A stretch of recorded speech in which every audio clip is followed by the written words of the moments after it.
All right, Shane. Well, speaking of dagger to momentum here, let's kick it down to College Station where Texas A&M wins 44-14 over the South Carolina Gamecocks, Shane.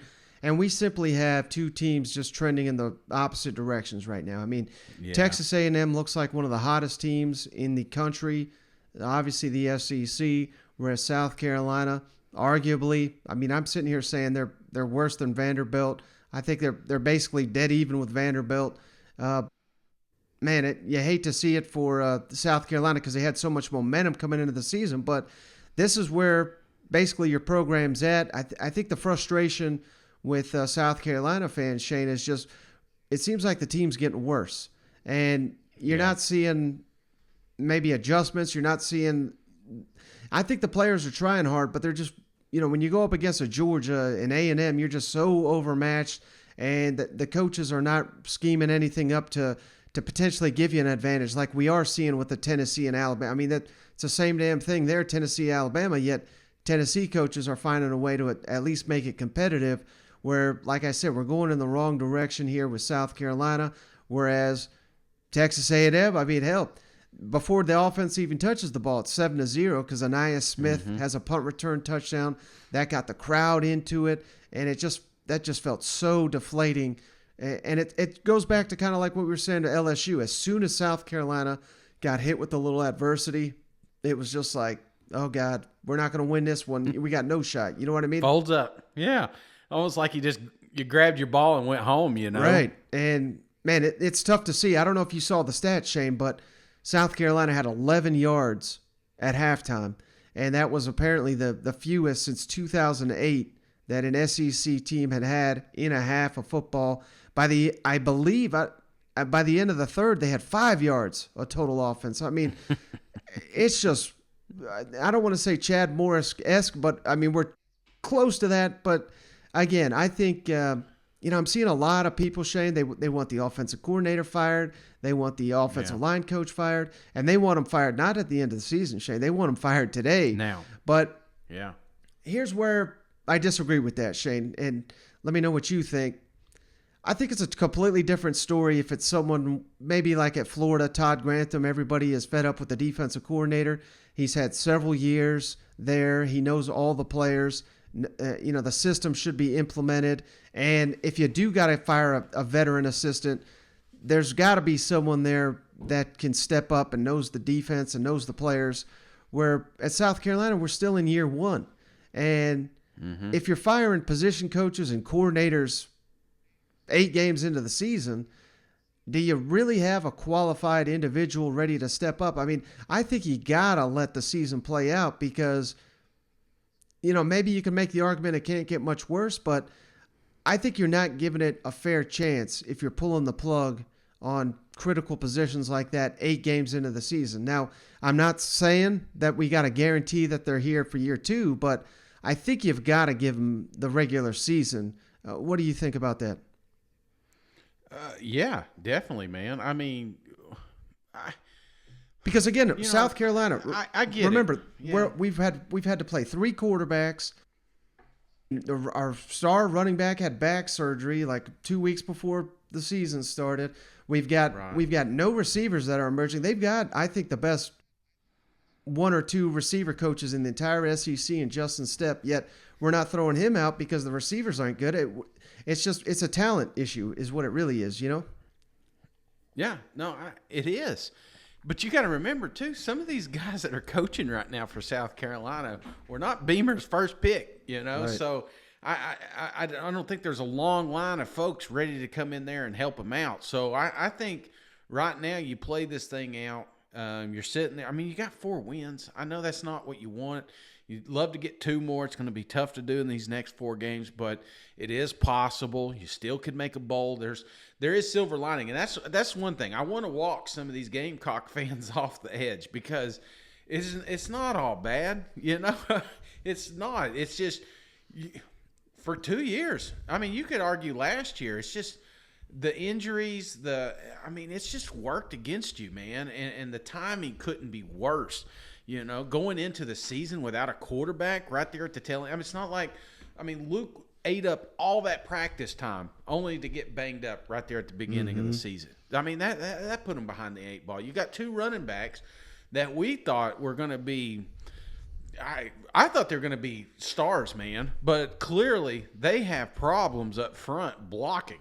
This is an offensive line that's just probably the worst in the country, or worst at least in the SEC, ranked close to it, you know. Right. So if you can't give your quarterback time, you can't give your running back lanes. I mean, what do you think's going to happen?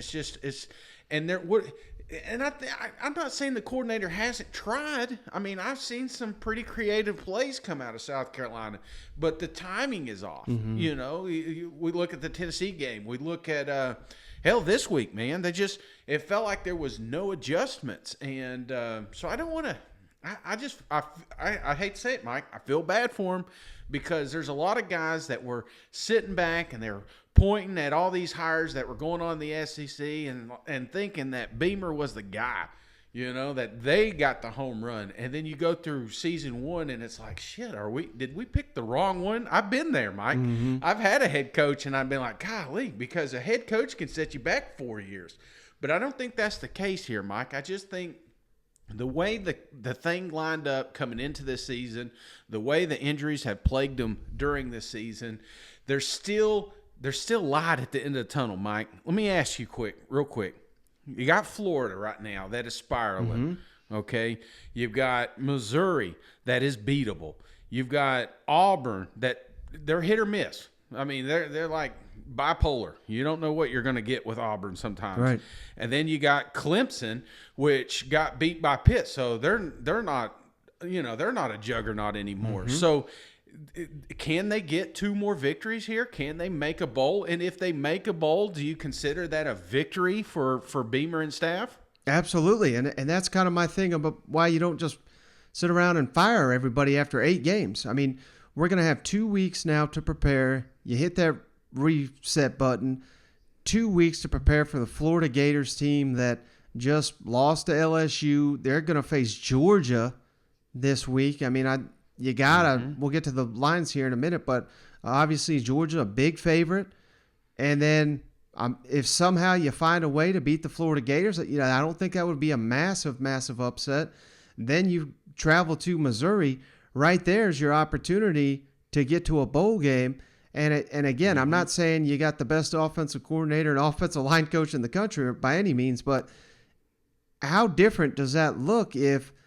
Again, you know, we've played 3 different quarterbacks and we've had all these injuries all across the board. Your middle linebacker's out for the year and you don't have a deep team. And remember, one of their starting quarters transferred in and then he transferred right out. I mean, there's been so much adversity, yet there's still an opportunity to reach to a bowl game.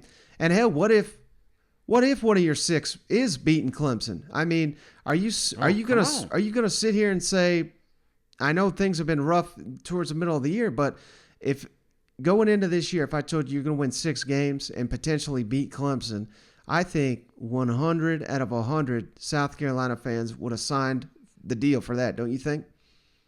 Oh, without a doubt, man. This is a Clemson team that barely beat Georgia Tech. This is a Clemson team that got their ass beat by North Carolina State. Mm-hmm. They barely beat Boston College. They barely beat Syracuse. They got beat last week by Pittsburgh. I'm telling you, this is the year that you clear everything. Maybe you don't make a bowl. You know, who gives a shit?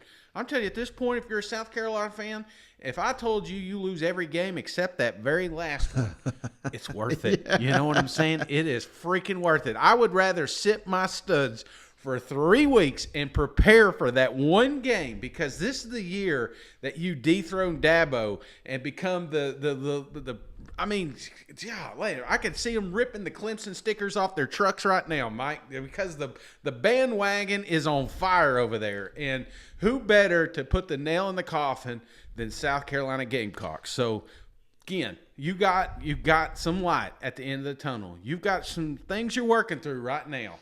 I'm walking off the ledge, but there's, like I said, just don't give up.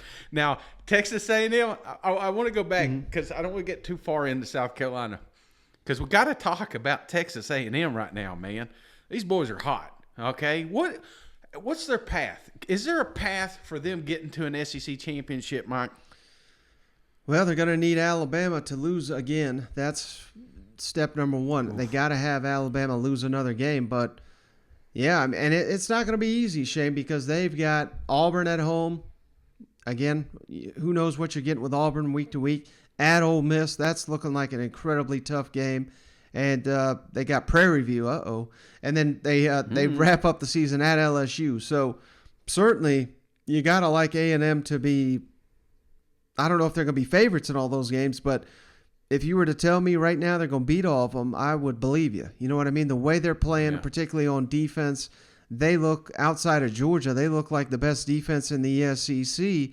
They made South Carolina look like FCS football team, and I think the biggest thing is just what you're getting with Zach Calzada. And week in and week out, he shows you flashes. Alabama's pretty much the only game that he's put it all together, but he's got massive potential, and he just seems to get more and more comfortable. They've got the running game going. That's been the critical thing to the whole thing, is just getting that offensive line, getting them gelled, because that was the issue against Arkansas, against Colorado, against Mississippi State, so many penalties. So now that they got that offensive line to go in the right direction, they look like one of the best teams in the country. You know what my favorite part is, Mike? Weidermeyer. It's like all of a sudden Calzada realized, he's on our team? Okay, let me go ahead and get this guy the ball. I think that's one of the things that's popped up here lately. It's just, we knew going in that Weidermeyer is going to be one of the best tight ends in the country. And it felt like we just never got to see it. But, man, they're starting to – out of Calzada, out of all the connections, it feels like that one's really starting to blossom, man. Yeah, and look at A&M's drive chart to start the game, Shane. They did throw the interception, which obviously you don't want that to start the game. But following that – touchdown, field goal, touchdown, field goal. I mean, they were a machine. As good as they were on defense, they were right there on offense. And, yeah, I mean, there's just not much more to say than, like you said, Jalen Weidermeyer, 4 catches, 75, 2 touchdowns. He's the all-time Texas A&M touchdown leader for tight ends, and he's only played not even 3 seasons of college football. So A&M, give me just about any outside of Georgia. I'm picking Texas A&M to beat. I don't know. It's tough because you just don't know if. Let me rephrase that. If you're getting Zach Calzada that we saw against Alabama, I think they can beat anybody outside of Georgia. Oh yeah. I can see that. I think what hurt him is kind of similar to the South Carolina deal. I just think if Calzada could have got all those snaps in the offseason, then they wouldn't have started out so sluggish. This is the Texas A&M team that we were promised. It's just, unfortunately, they got 2 losses right now, and they're waiting for a miracle for Bama to lose again. So, but, yeah, I right now, even that Georgia game, man, I still think if these 2 teams play, it's going to be a bar fight, man. Oh, yeah, without a doubt. Do you think that this was the best as far as overall play that your team has played this year? I don't know if I say that, but I think it was one of the most efficient, and I think we're learning to become more efficient. I mean, I don't know, to say it's the best, but it was one of our better ones. Your team defensively, you didn't allow a third down conversion until the fourth quarter. What's that say about the defensive line? Outstanding.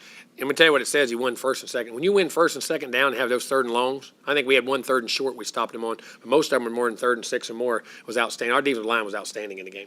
Run and pass. And sacking the quarterback, affecting the quarterback, and playing the run. As you enter the bye week, do you like where your team is at? I really do right now. I really do. I mean, I think we're starting to mold. Now, we'll find out. We've got a heck of a run. I mean, you got Auburn. You have Ole Miss.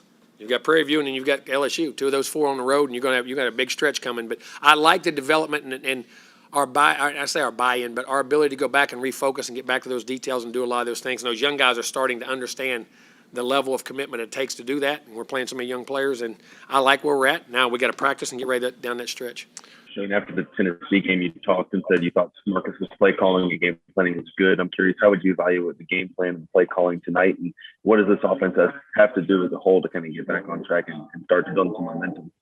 I mean, game plan wise, I thought it was good going into it. I mean, I thought we had a great plan, and it obviously didn't go quite like we thought. So, I mean, when you perform like we did in the first half, offensively, defensively, and special teams, we got to look at the plan at everything, and when you give up, when you have the defense out there for 40 plays in the first half. They were 4 of 6 on third down. Texas A&M was in the first half. We got to get our butts off the field ourselves on defense. And, offensively, when you're 0 for 6 and you only run 21 plays, you're obviously the plan and coaching and execution wasn't very good, and it's got to be better.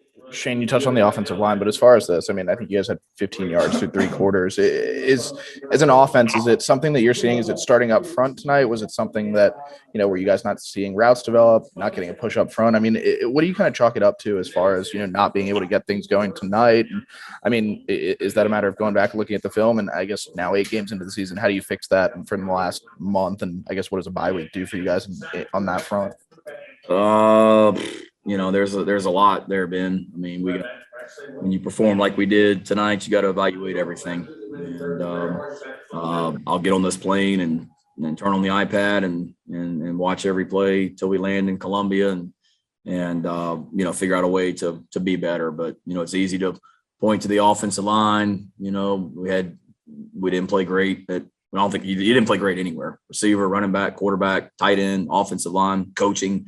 I would say that we all had a hand in it, and there was some good in there as well. I mean, it was good to see some of the stuff in the second half, some of the things that we made, some of the plays, some of the runs and throws and catches that we had, and we've got to continue to do more of that. And we're 8 games in, so I think we've got a pretty good idea of what we are and where we are offensively, defensively, and special teams, and let's figure out how to maximize the potential of this team and be the very best we can be here the rest of the season.